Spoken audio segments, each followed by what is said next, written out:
If I give somebody $1 million and they decide to throw Go buy $1 million worth of cars and they don't even have a house or buy crack. Right. Then, but that's I changed that person's life. but you can't. Welcome back to the Playbook. It's your boy Lion, joined by Mr. E and Doc. How you fellas doing today? What's up, gentlemen? Today we have a special guest, my boy Donald. Donald, I'm gonna let you introduce yourself and tell him about your show, because he also has a YouTube channel doing big stuff on the interweb, as the old people say. On the internet.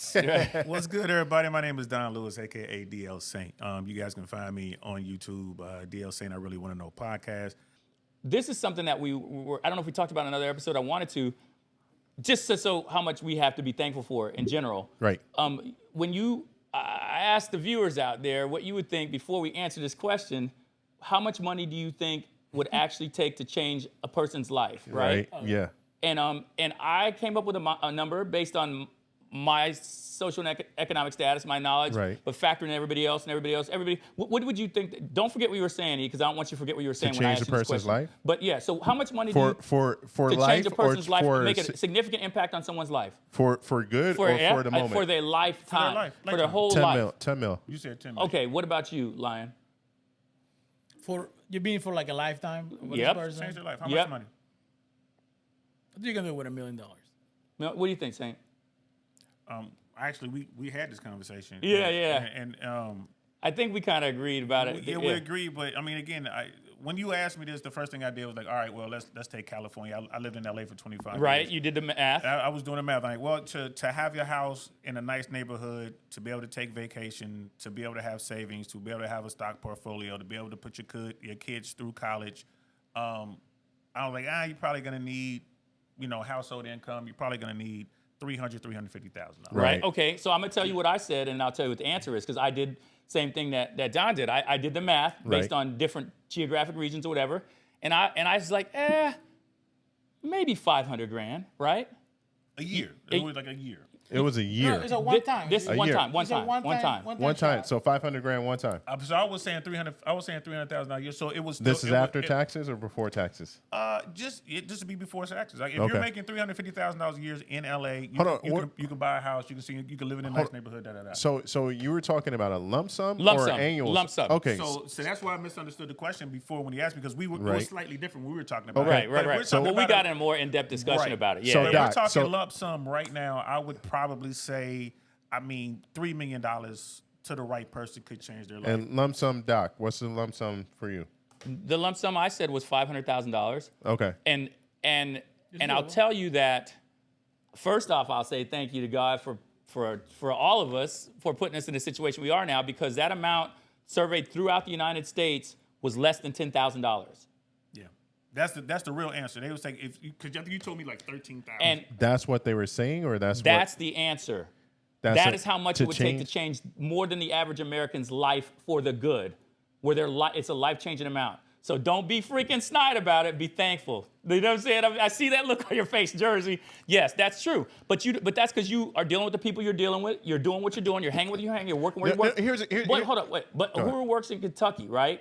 Where people can't afford $5 in gas to get to the hospital. I get that. Mississippi, right, and that is middle America. So that's all I'm saying. No, what were you going to say? Here's what I'm saying. Okay. You give someone $10,000 or whatever amount. It doesn't matter. 40% is going to taxes. Done. No, it's $10,000 tax free. Don't overthink it in this case. Well, then that would be. Then realistically, it would be like 16,000. They're not going to tax you tax rate. $10,000 yes, isn't taxed at that rate. Depending on what you make. I think because if it's for nothing, if it's not W-2, it's going to be 40%. Look, if you grab someone that, let's say, because we have to put who you're giving this money to. Because if you give, because you're thinking you're living a life of luxury. It's different than changing somebody's life. Somebody's making $50,000 a year right now. You give them $500,000 to $1 million. That's enough money for them to buy a house. That's enough money for them to have money in the bank. They pay could the kids invest college. something. That's a large range, 500,000 to $1 million. That's a large range. So I agree with you. I said $1 million. Okay. I said 500,000. Yeah. I said $1 million because it's enough for you to buy your house outright, like a $300,000 house outright. Absolutely. You got money left over to invest in a little bit of the money. Put some in savings. You can buy a house in Middle America for under six figures still. And then continue to work. And not even like worry. Right. You're not worried about sweating bills, and that's changing your life. That's part of it. Like you would have to continue to work because when you're in that situation, you have to figure out, well, how do I make my money work for me? Because if you pay $300,000 for the rest of the house, even still, investment takes time. The retail. And I'm talking about like an old house that you already had and blah blah blah. No, I'm saying you're thinking the opposite direction of me. You think a house should be that much or more. I'm telling you that most of America. I'm telling you, 60% of Americans buying houses that I'm talking about here. Sometimes you see some of these houses for $250, $280, and you're like, what? Really? In Tampa? Bro, let me tell you. Let me tell you like $300, $350. Right. Like nice houses. Like you bought mine. I'll tell you this right now. But if you're in Alabama, Kentucky, Mississippi, it's going to be less. We can talk about Cincinnati. Ohio. We can talk about Cincinnati is going to be significant. You could buy an apartment for $250. Hear me out. Cincinnati, Ohio, right now. That's where I'm born and raised, Cincinnati. Right. There's a property right now on the market right now in the Clifton area. It's $47,000. It's a 3-family. I know. But what part of Cincy is it in? That's one. No, it's in Clifton. Like, it's the gentrified area. Clifton's always been whatever. All of Cincinnati is dangerous. If you want to pull up the map, it's all red. I've been there. Everything in Cincinnati is red. I grew up there. I understand. You know what I mean? Yep. So, but $47,000 in Clifton, which is real close to University of Cincinnati, gets a little work. You might throw another $100,000 in there to fix it up. But we want to talk about changing your life. Before I got hired by the FAA, I was in Cincinnati. I never made over $30,000 a year. Mm-hmm. And I always had 2 jobs and a side hustle. I was busting my butt. This was after the Army. Like 4 years waiting to get hired by the FAA. If someone had said, hey, man, here's $200,000 plus the knowledge I have today, not the knowledge I had back then, $200,000, I could have bought that same house we're talking about for $47,000, buy that same house for less than $10,000. Right. Right. And that gets you to your point. That's life-changing money. Because now those probably like where now I you have generational wealth. Yeah, because where I lived in Cincinnati, there's a property. I looked at it now because you're right. I grew up in Avondale. Avondale, you ever go to Cincinnati, stay out of Avondale. That's all I got to say about that. You ain't from there, don't go there. I'm from Avondale. I don't even go back home without an escort. So, but in Avondale, the houses I used to on Glenwood, I used to walk by this building every time. Like a police escort. He's talking about people from the hood. People from the hood. Yeah, you got to get the hood ambassador to be like, hey, don't fuck with him. No, Lion was talking about the other kind of escort. The right kind of escort. Right. Yeah. There you go. Yeah. A security escort. Yeah. But this building, it's a multifamily. It's a 2-family in Cincinnati. I walked by this thing my whole life, going back and forth to school, elementary, middle school, high school. That property right now is $365,000, and it's turnkey. It's occupied, right? $365,000. When I grew up, that thing was never over $20,000. So when you talk about life change, I think that's Doc's point. That's your point. Right. It doesn't take that much money to change the average American life. I think there's a lot more qualifiers that go into it because we're going back 20 years because we're talking about houses for like $20,000 or whatever up there. That's one. I said and 2, we're talking about and 2, we're talking about different areas across the U.S., which you did say, but there's a large spectrum of what housing medians. I'm telling you, Tampa. And 3, my overall point is yet and still when you get all that money and blah blah blah, the biggest thing is the majority of the population don't know what to do with the money. They don't know how to invest wisely. Okay, but so look, that's a different topic. But that's a different topic, though. My point is, I'm not debating my with point you guys. is that money may not change your life. You may do 300,000. Yeah, but that's what exactly. I think the goalpost was pretty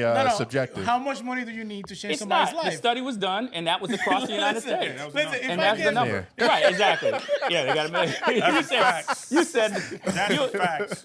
What's your boy's name on Chappelle? What's the character Chappelle line? Tyrone Biggles will never be the same. That nigga, he'll be smoking. Why you doing with $50,000? I smoke like a Rogan.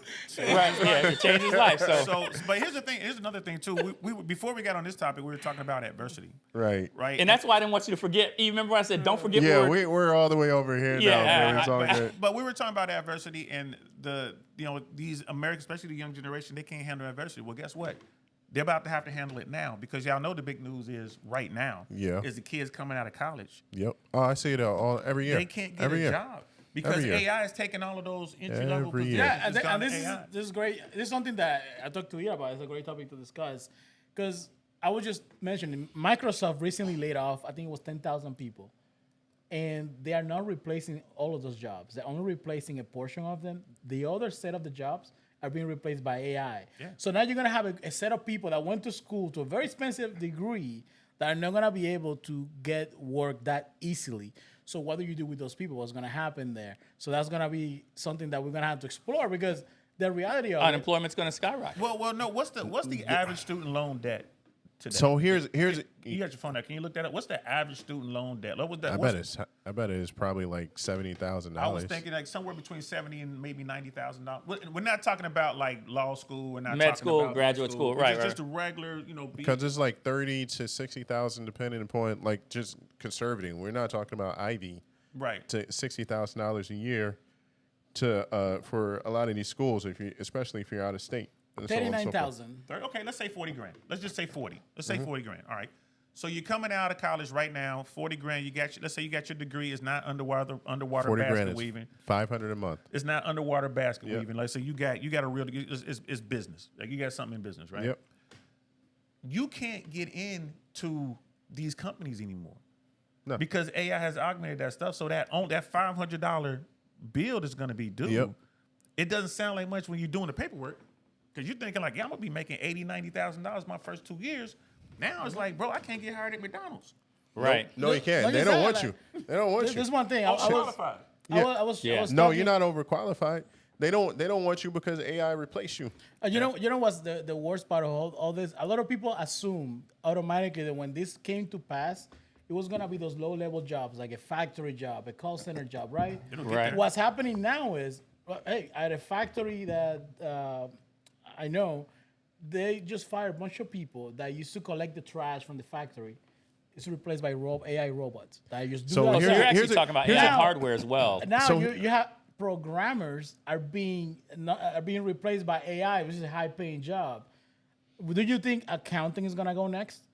Do you think an AI will be as reliable as a person accounting for your business? I think for some jobs, yes. I think you're gonna lose it. As a business owner, I don't think I would ever replace right now my accountants with AI because. But he said right now. Right. Hey, bro, you already heard me. You heard me. Yeah. Shoot, I'm not. I'm not biting off my nose before my once you face, see dog. Microsoft or you see it's- Visa using a AI accountant, Right now, if it's good for their money, you think it would be good for your It's money? not. Yeah. It's not. Right now and I'll tell you when my multimillionaire billionaire buddy friends start doing it, that's when I will look at it because the problem is that a lot of those companies, Some their of them are accounting doing is it much already. more simplistic, Not even though accounting, there's though. more money Yeah. than it is at like a smaller business level. Like there are nuances that AI still can't catch. Okay, no, I'll give you that for accounting. But no, I that'll agree. be- I it'll used to one be an of the IT la- guy. So right that'll now, be my one of the buddy later George, you guys all know George. Yeah. We were just talking about how like he's like a systems architect, whatever for Cisco Systems or whatever, and Shell Oil. AI's killing them. I mean, a lot of people are losing, like you're saying. They went to software and networking a while ago for a lot of competitors. But getting back to the point, low-level cognitive jobs, that's easy to replace straight off of the bat.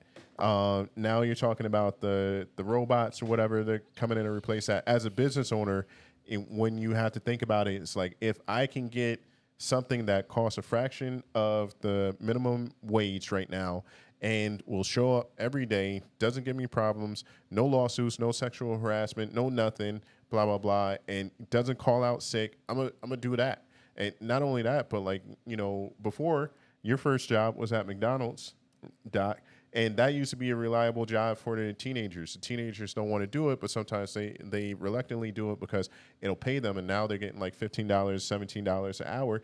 However, they're bringing their attitudes with them. When I go to these different places or whatever and see them, I'm just like, I don't want to deal with them. Wendy's rolled out AI for their ordering system, and next thing they want to do is roll out robots so that the entire thing is ran by robots and probably overseen by humans or whatever, so on and so forth. So Gen Z, if you want to get in front of the wave, one, trades, which doesn't necessarily require college. So you beat that big hurdle with paying back the loans or whatever, but the first couple of years will suck.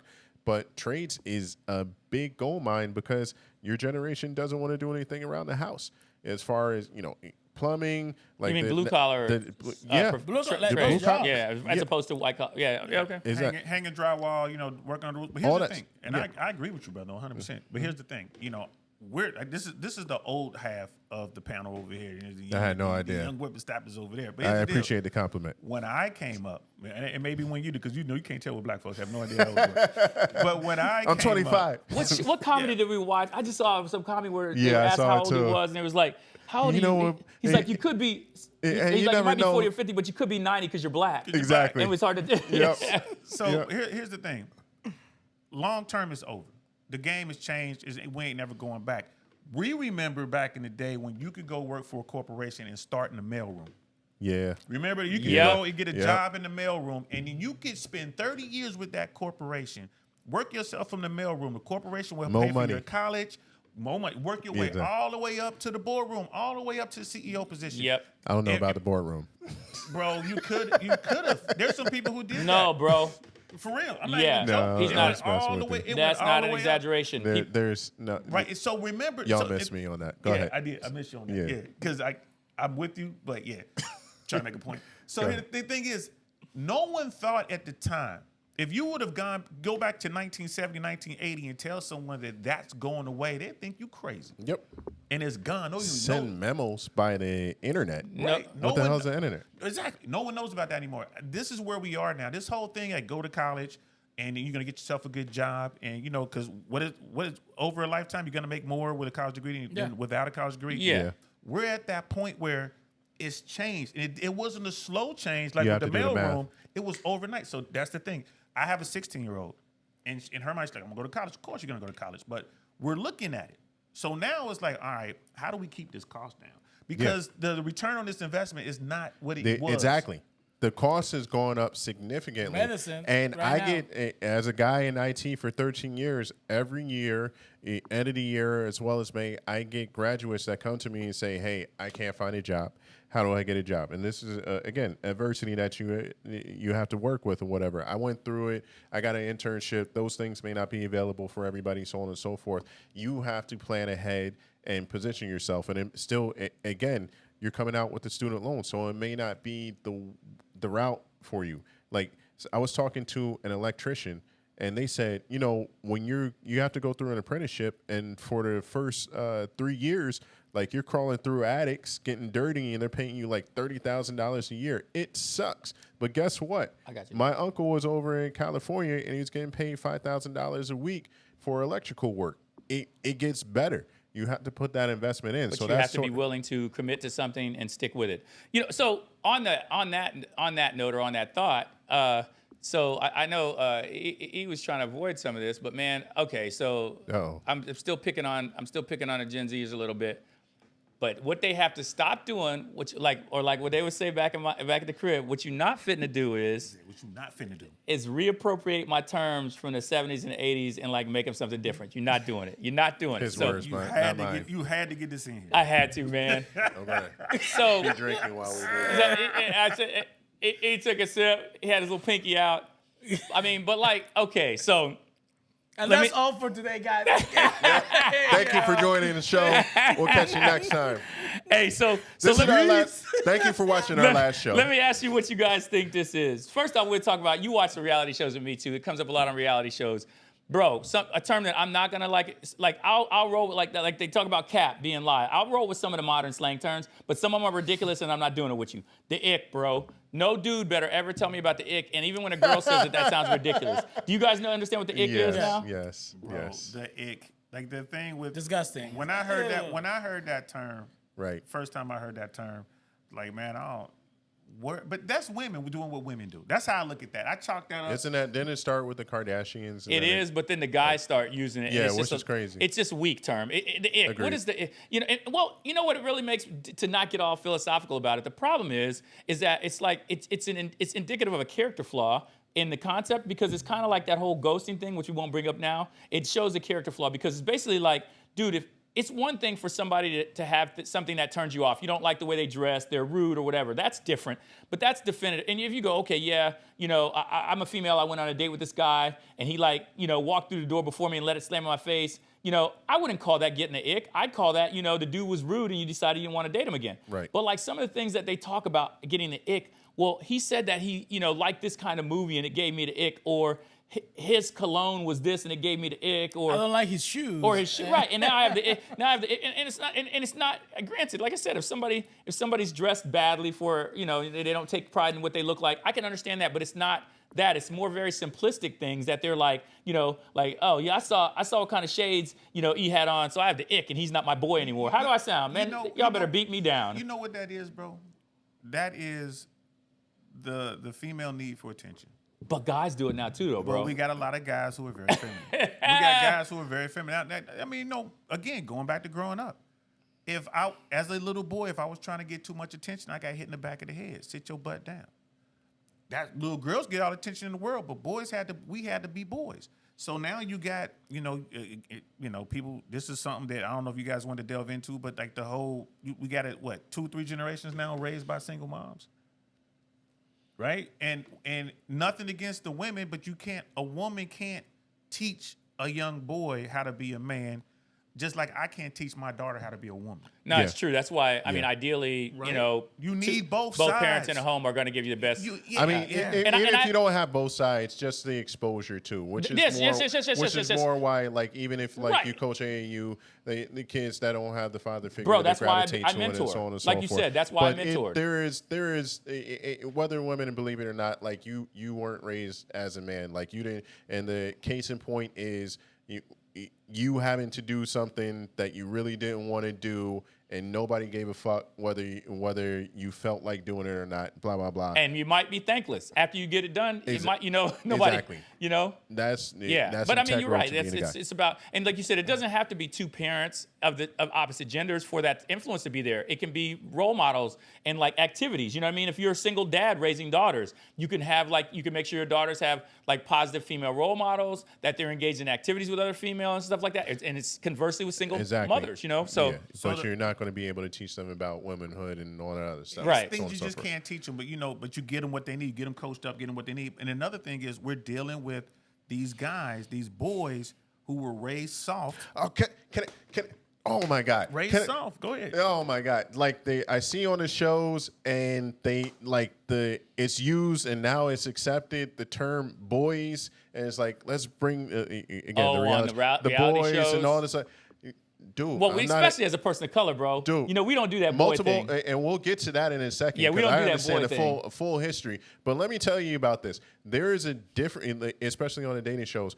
Do you want to date a boy or a man? Because there's a difference. And if you don't understand the difference, you need to look it up. Because you don't want a boy when things get difficult. You want a man. You want a man to protect you, and there's a difference. So I'm not a boy, I'm a man. And guys should stand up for that. That's just me. It's like, nah, man, I agree. It used to irk the heck out of me when I heard that on those shows. As a young boy. It used to give me the ick, bro. Yeah, exactly. As a young boy, I would love being a man. So some of the terms endearment, or I would look forward to being a man. Some of the terms that the older guys would show me for respect is they would call me a little man. Not as Dude, disrespectful, but it was a sign of respect that I see that you're doing what you're supposed to do. Yeah, all right, little man. We see you. So you feel good when the big OGs call you little man. But you're a man in recognition. Right. So that was like one of the biggest things. That meant you were handling your business. Exactly. Yeah. So look, on that note, on that one, I'm gonna jump to another couple and see what you guys think about it. So, raw dogging, bro. Shooting up the club.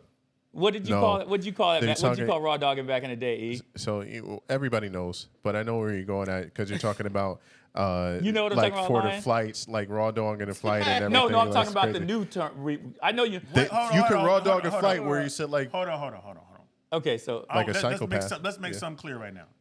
Back in the day when I came up, raw dogging is unprotected sex. Now, that is what we're talking about. What does raw dogging mean? No, so we all understand it as the same. Okay, I was like, okay, is that right there? No. Have you heard the new what they? So like you raw dog a flight, that's where it first started. It's like, yo, I just sat on a flight. I didn't have any entertainment. I just sat like this. And that's when they were staring at the back. I raw dogged the whole flight. When I first heard that, I was like, "What do you mean? What were you, dude? Was that a Mile High Club thing you did? No, it had nothing to do with sex at all. They were talking about they got on an airplane and they didn't watch any movies. Yeah, and they just stared at the back of the headrest and didn't move. I just raw dogged it, like bro. a psychopath. Yeah, I understand that. I guess I don't know. I understand that it's like F it. I'm just gonna go for it. Exactly. And that's how I understand when somebody says. When you grew up, historically or now? Now, that's how I Oh, understand no. Now it's lame, bro. I'm going to send you some examples. I'll put some examples of. No, it's ridiculous stuff that no one would want to do. Like he said, the first time it came up was about some dude going on a flight. Yeah. And then I saw it used multiple times in that regard. And then there was something else about like somebody used it in the context of what they were eating. And they're like, bro, I just raw dogged it. I didn't put any condiments on my food at all. Yeah. I'm like, what? Bro, Yeah. You don't get to take raw dog. Raw dog was like, no, raw dog was what it was. Don't take raw dog in front of dog. Dog does not want his raw dog to be taken from That's right, bro. You don't do that, guy. Raw dogging was really dangerous back in the day. You might end up with multiple children or STIs or something. You know what I mean? That's what dangerous. Right, exactly. So, you don't want a short-term incentive. No, right. No. So, no, you don't get to. Raw dogging is not, yeah. So, they took your raw dogging and they replaced it with shooting up the club. Yeah, so we're getting towards the end, right? Yeah, we are. We're wrapping up. So this is the last one about the misappropriating. I have some other topics for us, but this was good. This was good, but we are going to. This is all Doc. I thought this was coming earlier. Right? No. All right, that was a great discussion we had today, guys. Let them know again where they can find you at. You guys can find me on YouTube, man. I Really Want to Know podcast. You can find me on Instagram. Also, I Really Want to Know, all one word. I Really Want to Know podcast on Instagram. DL saying I Really Want to Know podcast on YouTube.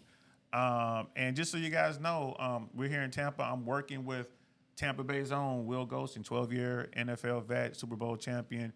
And we have a podcast we're working on right now to be out, man. It's called Spoken and Smoke. Be looking for that, guys. It's coming out real soon, especially you guys here in Tampa. Come holler at us, man. And, of course, I hope I can come back here. And, yeah, because he's got a cigar. Oh, for sure, bro. We have a lot of stuff to talk about. But so your boy, his cigar, it's at his, he's the owner of it's at his cigar lounge. It's called Elena's Cigars and Hookah. It's in Town and Country area on Hillsborough. One of Tampa's, it's only been open since April. So it's one of Tampa's newest cigar lounges, man. Come by, check us out, man. Closed on Monday and Tuesday, so it's open the rest of the week. Rest of the week. Thank you. I was about to get locked up. You know, I'm old. You saw me freezing. You saw me glitching. I was over here about to start glitching. That's what we're here for. And all I got to say, y'all, is, bye. Peace. Don't forget to like and subscribe and eat. Take us home. Hey, another great session. Make sure you check out all of the episodes and the other ones too. This is the Playbook. We'll catch you next time. Peace.